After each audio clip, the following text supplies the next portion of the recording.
Hi everybody, my name's Dhaman Mehta, and thank you for once again joining me on my journey as I go through my favorites list on fanfiction.net. Uh, for those of you that don't know, I've been reading fanfiction for over 16 years at this point, and a few years ago, just a little over 4 now, I decided I was going to go back to the first site that I started reading fanfiction on, and start rereading the stories that I'd put on my favorites list to see whether my tastes have changed and if this stuff still deserved to be on the list. It's been a really interesting journey. It's kind of surprising, and I've been going through them in order of the dates they were published. So I've just now, with this video, is going to still be reaching into 2013. So let's dive into these stories. As always, I leave links in the description of this video, as well as links to other places like my fanfiction.net profile and the forum where I post this as well. And so if you want to just see it in written form. But yeah, let's just dive into these stories, starting with Aragog's Dilemma by Diresquirrel. And this is just a simple one-shot single joke fic. Like, I say one shot, but like basically it's a single joke that's okay. Like, it's mildly, it's amusing enough. Gets bonus points for being told from by a character that I don't really read I don't read fics about. I'm not gonna say that nobody writes fics about this character, because I'm sure everybody writes fics about everybody. I just have not come across I don't think any so far on my list, and so like that gets some bonus points. But in the end, it's a simple joke that, while amusing, is not one that needs to be revisited or reheard multiple times. So I would say give it a look and enjoy it for a second, and then forget about it, and it's gonna fall off my list. Number 2 is Warrior's Way by Vimesenthusiast, and this is a Sekirei story where Minato, basically right before the Sekirei game starts, was actually studying abroad and ended up in a bit of a little live combat situation. So he has combat and battle experience before going into this game. There's a few other changes including the order he meets his Sekirei and couple other things under the table, but the main difference for this fic is his mentality and his previous combat experience. The beginning of the story is a bit more focused on the quick romance between his first 2 Sekirei, and has a couple explicit scenes, but honestly, once it seems like that was just there to be there, because once those scenes happen within the first 5 chapters, it basically pushes all that explicit overt explicitness and stuff to the side, and just mainly focuses on being a battle tournament and a battle tournament story with a warlike or tactician as the protagonist. It does keep the romance and the implications that they're still having relations and stuff, but that's all off screen, as opposed to that first section, which I think is just maybe just the author growing as a writer, realizing that he didn't want to focus on that. So I don't fault it, but overall the actual planning and stuff I found to be really interesting. I found the action scenes to be pretty good, and just honestly, this is probably one of the better Sekirei fics that I've read, and I definitely enjoyed this take on Minato more than a bunch of others, and especially more than freaking canon Minato, who's basically just generic harem protagonist who's meant to be a nothing. So any kind of character is better than that. So, but yeah, I enjoyed this fic a lot. It's going to stay on my list.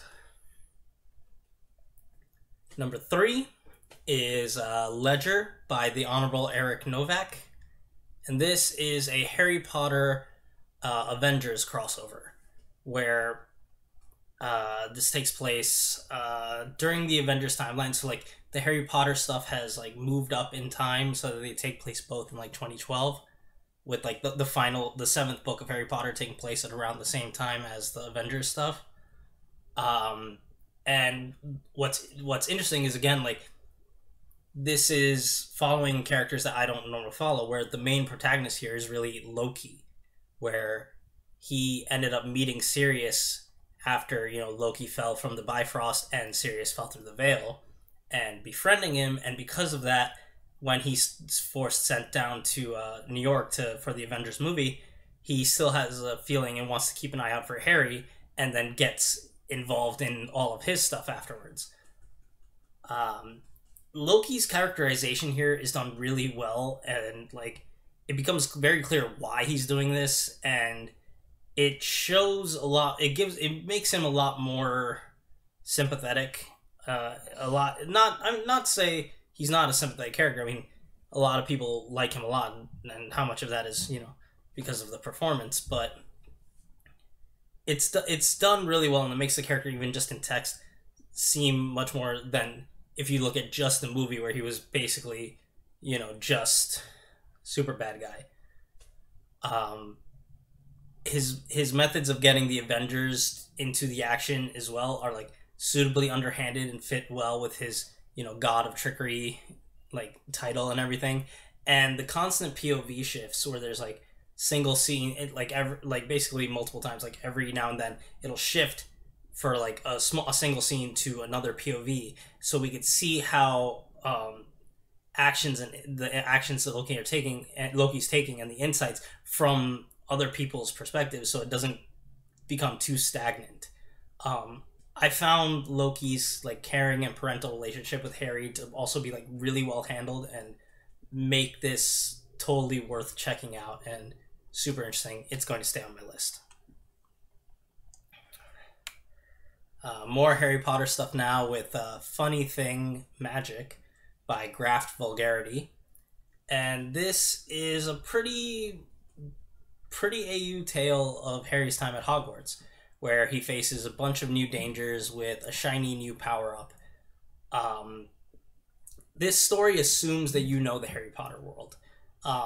Not inside out, like, completely, but you do have to know, like, read the books, or like have a good understanding of the world, because it skips basically everything that is non-essential to the story. So like all those introductions to like magic, or like description, like Hogwarts, or how things work at Hogwarts, and like what they would do in class or stuff, like all of that is gone. It is very much just a book where it is just it's a story where it's like, is this scene needed for the plot to progress? Is this conversation relevant? And the only way, if without this conversation, would the reader just be missing critical information? If so, that scene should be in. If not, toss it. That's basically how this one feels, especially mainly for the first like 2 books worth.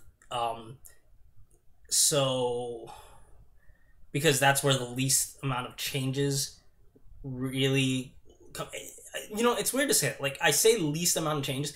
Even from the beginning, there's a huge, it's already very different, but yet the amount that is shown shows just how much, like, just non-essential stuff is there in the first few books for canon. It's like, it's all world building and stuff, and that's all cut out. But because of that, it keeps everything moving at a quick pace, because you don't need that world building necessarily, you just need plot. The biggest strength of this story is that it remixes each year. Like I said, like there's like, it's a lot of changes, and it keeps everything in a remix, so that it's interesting and different. You can't immediately guess what's going to happen, but it's not so different, or like the backstory has not changed enough that you would need any of those things. So like all of the world building is consistent with what the world building would there. So like, again, that's why like these are the changes. This is a story that grew on me. It did not. As I was reading like the first book worth, like I was really not interested. I was just saying like, oh, it's just minor change, like minor thing where it's like okay that and like because it's so condensed into what it was focusing on for the first book, I was like, it's gonna be one of those things where you don't get any investment. But the later books, because like they basically each year the author gave themselves like an extra chapter. So like the first year gets covered in 2 chapters, second year gets covered in 3, third year gets 4, fourth year gets 5, and that's where it ends.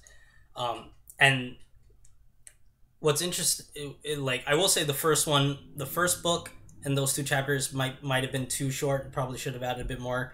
But yeah, once it got to the second book and stuff, like there was enough there where it was still, even though again it was purely only the plot relevant scenes, there was still enough character shown through those scenes that it made me start getting invested. And literally it was like as things would go on, that's where I started getting more and more invested in the story, and it really grabbed me in, especially by the end.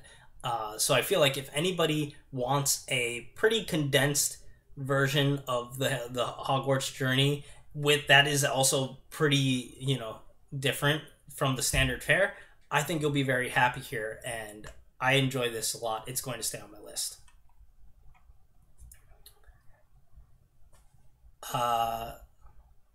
Now we have Adopted by Default by Kitsune Foxfire. And this is a One Piece fic that I think it's meant to take place like right before the time skip that occurs.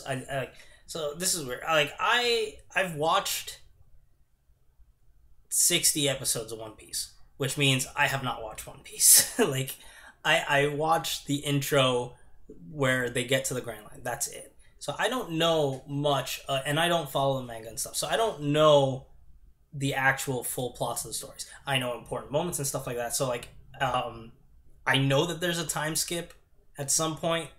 That's like, and I think with the way it's worded and how like what is happening, where they're like, we'll meet up again in 2 years. Like, so I assume this is like right the event that this is after the event that necessitates a time skip. And what happens is, basically, Luffy, when they got split up and everything, he gets launched to Whitebeard's ship, and basically by being his lovable self and stuff, endears himself to Whitebeard's crew to the point where they adopt him without telling him they're adopting him. There's a couple other changes to the background, such as like Blackbeard not killing Thatch, but seriously wounding him, so Thatch is still there. I don't know if Ace was supposed to be gone by this point, but Ace is still here. But the main thing in this story, because it's very much not a plot, it doesn't really progress anything. It's very much just Luffy being Luffy and just endearing himself to the crew, and each like chapter is from a different perspective, or like not even each chapter, each scene is like from different POVs from Whitebeard's crew, and just dealing with Luffy's madness, as well as just growing attached to him, as well as Luffy's crew showing up one by one, and then like defining that the time skip is going to occur and gets him some training. I just really enjoy this. Like, it's short. The scenes are pretty short, but they all have an abundance of character that you could definitely feel the One Piece-ness of everything, and it's all just super wholesome and nice, and like something that I really enjoyed, and I've gone back to multiple times even before this reread. Like, I think the last time I had read this before now was actually just a couple months ago again, because like I just really enjoyed the wholesomeness of this story. So like I recommend this just for like a fun bit of time in the One Piece universe, and it's going to stay on my list. Moving on now, we have Timeless Warrior by Anaklusmos 14. Sorry if I said that wrong. And this is a Percy Jackson and the Olympians fic that focuses on Percy being not born in the normal time that he was. Sorry about that. But this is a Percy Jackson that was born during the time of ancient Greece, and he actually was he gets adopted as Achilles' brother. So the first like 11 chapters of this is just like a remake of the movie Troy, where Percy is also there. So it's like Troy plus one. And then the next of it is basically just the next like 14 chapters or so is blast through like the Percy Jackson books with Annabeth as the main protagonist instead of Percy, where I just got bored. Like, it's just the Trojan War bits are okay. Though, like I said, like it's very, very much highly similar to the movie. But the book parts, like of the Percy Jackson books, I just got really bored because one, I haven't read the books. I've read a lot of fan fiction about them. So at least for the first like three, so I have a good idea of what happens in the first three books. I don't know what happens in the latter two, and that's not helpful here because this jumps so much throughout. Again, this is like I think the first Percy Jackson book is covered in like 3 scenes, and that's like I'm not familiar enough with them to like get a feel for this, and the rest of it's not better. I just got really bored. I think it's an okay story that fans of the series may enjoy, but it's not something that I would ever come back and reread, so it's gonna fall off my list. Now we come back to another story by Vimesenthusiast called A Third Path to the Future. And this is another Harry Potter crossover, this time with Marvel, where like a Ravenclaw Harry ends up in the Marvel universe after dealing with his Wizarding World shenanigans and starts making a lot of powerful friends and a lot of waves. So first thing to note, if you can't tell in this, and down here is the word count is huge. This thing is an ongoing story. It's not complete yet, and it has over 2 million words. That, when you look at the chapter count, like that's 2 million words, and 2.2 really, and 50 chapters. That is over 40k words per chapter on average. For reference, I think the first Harry Potter book, Philosopher's Stone, is about 50,000 words. So that just like it has to be stressed. This is a long, long thing, and I think that's just like Warrior's Way, which was the one I just talked about previously. Was not as long and stuff, but I've seen this author, like, and I have other stories I think of from this author on my favorites list. As he kept writing and stuff, he has just grown into this thing where basically each chapter is a novel in and of itself. Now with like his later stories in this, like every single update, like each chapter is basically a novel. So like that is just a point to go in where it's like if you like the story and stuff, you will have a very much like a lot to chew on and dig into, because like I said, each chapter is its own novel. But at the same time, like if you're trying to figure out if you like something, it's a lot to read to figure out if you like it or not. Like, and I'm not going to say that everything is necessary. Like obviously, like I would say like there are some things that could have been cut, and there are things that like are just there's a lot of explanations, especially in this one, because like it's explain whenever new Marvel characters show up, there has to be an explanation for who that person is. But at the same time, this is not like such a sluggish, slow paced thing. Like, even though there's a lot here and there's a lot of text, at the same time a lot is happening, right? Like in the first chapter alone, we get Harry meeting the Fantastic Four in the negative zone, him having a fight, and then like getting out, and then that's like the first half, and the latter half of that chapter is just a run through of Harry's entire backstory in his previous universe, and then in the next from there chapter like 13, we get a bunch more mini side adventures where Harry like does a thing with the Fantastic Four, has like a brief thing with Doctor Strange, does like a thing here, goes over here and does something with Emma Frost. And also while he's doing these adventures, like that's happening in the middle of a whole season of X-Men Evolution. Like one of the first things he ends up joining the X-Men or going meeting Professor X, and that's the X-Men Evolution time. It's not the whole Marvel. And then that goes through the whole season of that show. So there's a lot of stuff happening here. And then we also get like a bit of the Iron Man movie. So, and that's in the first 13 chapters, which I'm making a point of saying the first 13 chapters because that's how much I read before I stopped and I wrote down my thoughts and made my decision on this. I know I try to read everything, and for almost all the fics, there's been a few that I've stopped early, and this is one of them. But usually it's been because they're just so boring, or there's one of them was just so offensive that I was not going through it. But this is a case where it's I read 350,000 words of this fic. I feel like that's enough to form an opinion of this story. And the main feeling I got from this story is mild interest. I don't think I could point to a single scene in here that really made me invested in this story. I was never bored, but I knew this story.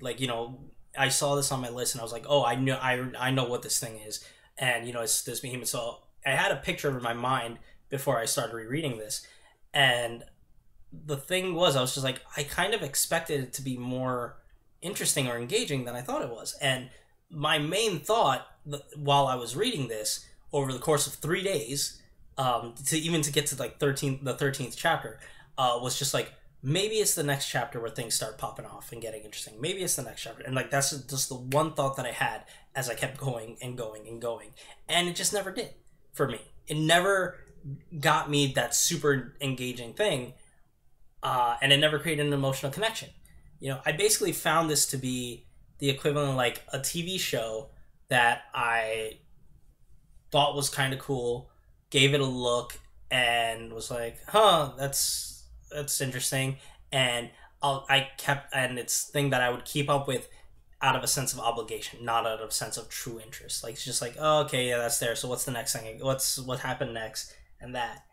And it's the same thing where it's this is since I've started this in 13, I'll probably keep reading this and finish it on the side of whatever else I'm reading, just to read it again once. But it's also something where I would never, if I ever fall off this again, I'm probably never going to go back to this to reread the whole thing. Or if I came across it again, I would probably just pick up where I remember leaving off and just say oh no, I remember enough what happened, because I would not be interested enough to go in and make sure all my details are correct. As to the actual characters and meat of the story, what we have here is an OP Harry, story where Harry's an overpowered mage who's learned a lot and uses spells to and has a lot of the canon tropes of absorbs the Voldemort's Horcrux, so now he has his knowledge and stuff. And then he also has a mutant power where he can literally just absorb when he touches something, like Rogue, he touches magic, he absorbs that magic and he adds it to his reserves to make him even more powerful. And then he does that and he builds himself a harem of Marvel characters or stuff like that. At least up to the point where I got, there were 3 people that he was going to be in a relationship with. Think there might be more going forward, I can't remember. And that's the thing, Harry at the start of this fic, chapter 1, he's beating up armies by annihilists from the negative zone and stuff like that. And he only gets more powerful as he drains a whole bunch of Horcruxes and other evil artifacts that Doctor Strange had, as well as he even drains the gem of Cytorak that powered up Juggernaut, and he gets boosts like that. And he's just getting more and more powerful. And so he's easily able to stomp a bunch of stuff in the Marvel universe. There is some hand waving there that's but like, yeah, he's strong, but like, yeah, no, he knows that he's not the strongest thing on the block, and there's definitely people who can kick his ass and stuff. The thing is, that pretty much comes off as lip service when like one of the things like at the end of the X-Men Evolution arc that he does, like that season, which is the where they do that season is the, I think it's, I don't remember if it's the first, I think it might be the first season, where then like the end of that season is the whole thing where Magneto takes everybody up to the thing. So like Magneto is touted as like, oh yeah, he's a tough fight, and he if he had control, Magneto would totally kick things ass. But like that all comes off as just lip service when they actually do the fight. Harry basically handedly wins without much like concern, and it just keeps going that way, where like everything that comes up is like basically no worry for him. I will say the harem part is a little is done better, because like at least like in as far as I got, like the three women that he forms a relationship with, they're written and perform with much more agency than most harem fics give the female people of the partners. And so it becomes, instead of, it feels more like an ensemble or team fic, instead of just here's the protagonist and his harem who will occasionally have sex with him off screen when he feels like, oh, I just gotta come out and like have sex with this person and then this. It's like, no, they actually feel like their own characters, and they get some growth and stuff, and they're also super OP, where it's like Storm is just, I just considered super OP and does that, but like Jean is one of the other characters, and she basically at the start, Harry like finds the Phoenix and just bonds them amicably, and just so she has like, doesn't go Dark Phoenix, she just gets a full Phoenix power up as well, and now has like all the abilities of the Phoenix as well. Like there's stuff to be had, like,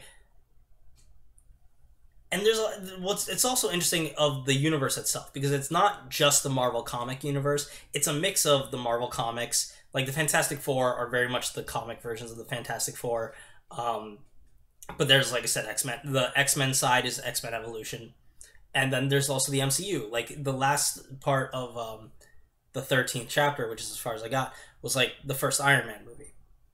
So it's very much showing that the MCU was going to be part of this as well.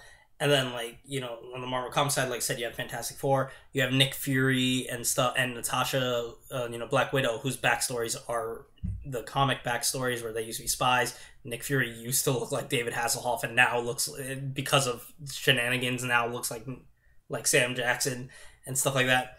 I think there's interesting stuff here, but like I said, I just never got fully invested and engaged. And the thing about keeping on my list, it's not that if it's great or not, it's do I want to come back and revisit this, and would I want to reread anything. And like I said, this is something where I would never reread any section of this. I don't think I wouldn't mind keeping up to date with it, just because like it's okay and it's interesting enough, but I would never want to reread this. So I feel like, I think if you're interested in the premise, you should give it a look, but unlike me, like, you could probably figure out if this is for you within like 3 or 4 chapters, which I know is still a lot. It's still going to be like a book or two worth of reading, but I think you should give it that much. And overall, like I said, I think it's okay. It just never connected with me, so it's going to fall off my list. And for the final story for this video, this story is A Challenge for Dominance by Black Reaper X75. And this is a much simpler thing. This is a Naruto story where Sume Inuzuka, Kiba's mom, just decides, oh, you know, that Fox Kid has a lot of stamina and stuff, you know, let's fuck. And she just goes and finds him one day after training and has sex with him. And then they decide they're going to have a relationship, and they have some more sex. Meanwhile, like, Tsunade finds out and is like upset, and the story stopped. So yeah, already there's like squeakiness of like, oh, it's much younger. This is post time skip, I believe. It's not 100% clear, but he's doing elemental training, which I believe was post time skip. So it is like 15-year-old having sex with, you know, one of his friend's moms. So yeah, there's squickiness to there. You can make arguments for it. I'm not for that big, like, because of their world and everything. I'm not gonna say anything about age thing. The fact is, like, that's there. Sex happens, and basically it's just there's like the only real thing to look at here is 2 sex scenes between Naruto and Sume. The rest of it, because the story doesn't continue, doesn't pay off anything. It's pointless. So what does that mean? Basically, if this is your one true ship for some reason, like you just need a Naruto and Sume like sex scenes, and that's just what you want, then I guess give this a look. But otherwise, like, if you just want some Naruto, you know, porn or like things like that, you can much find more interesting ones, or like better, even just better ones out there with different people. So like I said, like, unless this is your one true ship, don't bother with this. It's not going to stay on my list. So there we go. That'll end it for this video. Fan fiction status time, which is, you know, how many stories I've read, how many stories are still here. I've now read 930 stories, and 438 of them have stayed on my list. So that's a lot. We're still in 2013. We've reached July of 2013, so still got a couple years. I don't think I added many stories after I started this series, so I believe there's just like 5 more years worth of fics for me to read. Hopefully I'll be able to finish it within 1 year, but maybe not. We'll see. But yeah, as always, links to all these stories are in the description down below, as well as like the other links, like I said at the beginning of this video. Leave comments about if you think my taste is shit, or if I'm a horrible person for reading any of these fics, or if like what I've said is wrong and some of these fics are really great. Like, feel free. Please subscribe if you want to get like, you know, notified when these videos come up, or you want to see them in your feed, because I try, but these do not come out regularly anymore. So yeah. I guess I don't know, just take care, and I will see you in the next video. Goodbye.